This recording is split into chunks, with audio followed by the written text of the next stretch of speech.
Before we begin the video, if you haven't yet, come on down and join my Discord server. Link is down in the description.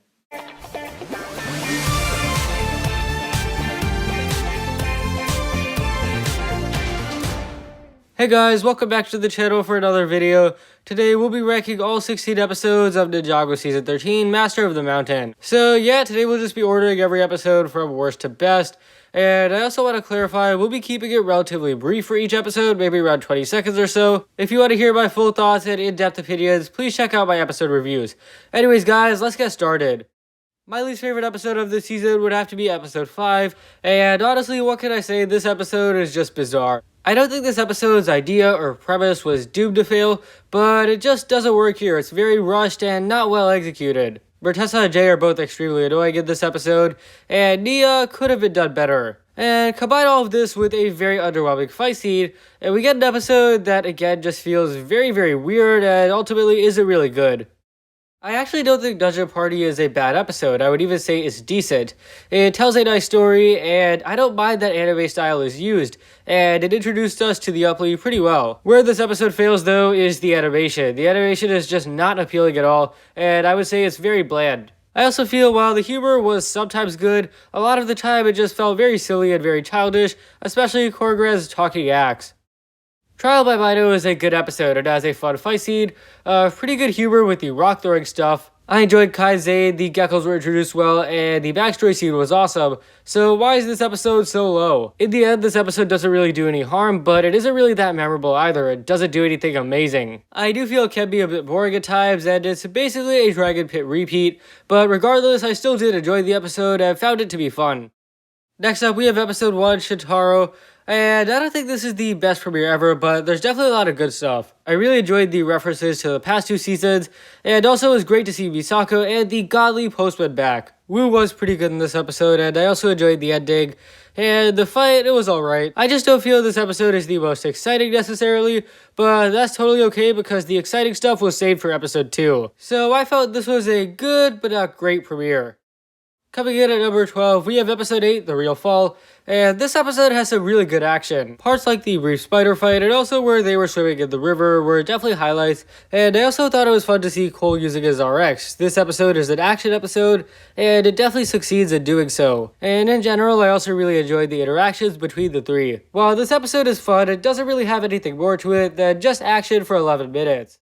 Coming in at number 11, we have episode 14, The Ascent, and this episode had some really good action. In both this episode and episode 12, I feel the minecart stuff is very well done and very creative. The Firestone mech is utilized nicely, and the Royal Guard fight at the end was pretty good as well, but I do have one big issue with this episode. This episode's ending is just rushed and forced, and it just doesn't work for me. We never actually get to see the outcome to this fight, but the rest of the episode was still really good.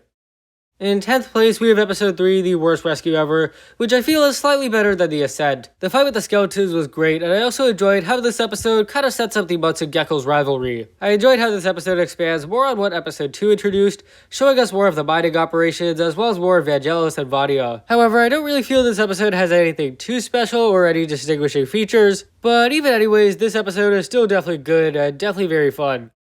Next up, we have episode 7, The Skull Sorcerer, which marks the big reveal, which I thought was done mostly well. I thought the scene that followed was pretty good, and I enjoyed seeing the reactions of the 3 heroes. I'd say my only issue is the first half of this episode is kinda boring, with just more fighting basically. The rest of the episode though is definitely really good, and I also love the ending. Vadia is pretty interesting as well, and also the Vegestone Buyer, which is an excellent cliffhanger going into season 14.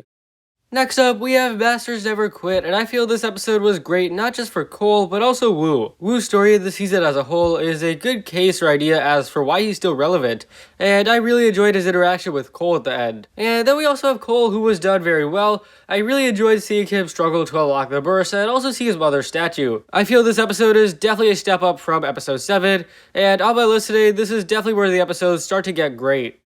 Next up, we have episode 11, Griefbringer. All in all, very well balanced episode with good humor but also serious scenes. I would say this is the funniest episode of the season, with of course the awesome slug race and also a few other good jokes thrown here and there. But as for more serious moments, Kai-Zay telling Gleck of Lilly's fate, very well done. Then we also have the resurrection of Griefbringer, and Griefbringer is just animated so well, looks so terrifying and intimidating, and overall just an amazing episode with so much awesome stuff going on.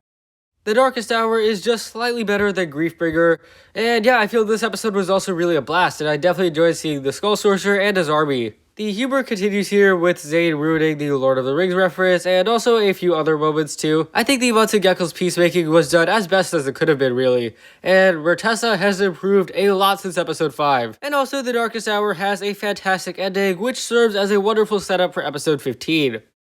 Entering top 5, we have Dungeon Crawl, which features one of Ninjago's most emotional and relatable scenes yet. The Cole's mother flashback is just done so well, and also I really enjoyed seeing Cole tap into his elemental power. I also really enjoyed the lava monster fight, which I would say is better than the typical DHX monster fight.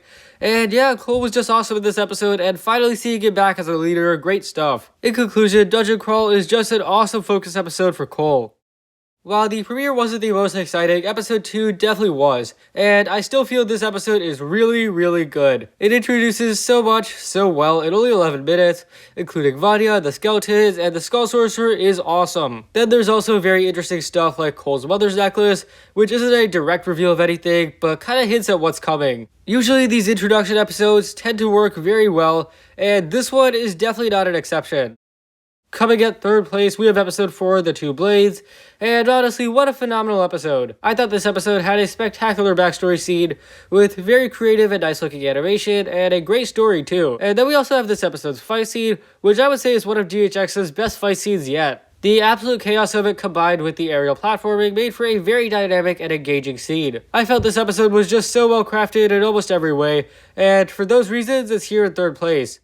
Coming up in the runner-up position, we have the penultimate episode, The Upply Strike Back. I really liked how this episode started the final battle instead of leaving it all to the finale. And that also includes the Skull Sorcerer versus Cole, which I feel is one of the best Ninjago fights ever. The Skull Sorcerer continues to be really intimidating and commanding, and I feel his overall presence in this episode is very well done. It serves as an excellent setup for the finale, and actually, speaking of the finale, the best episode of this season is absolutely the finale, The Son of Lilly. I think this episode is just a masterpiece. It has very powerful moments for Cole, and the fight has top-notch animation. The destruction of the Blades of Deliverance was certainly a nice twist, and I feel this episode had some very powerful emotion. And because the final battle started in episode 15, this episode ended up not being too rushed. I feel this episode isn't just the best episode of season 13, but also the best episode since March of the Oni.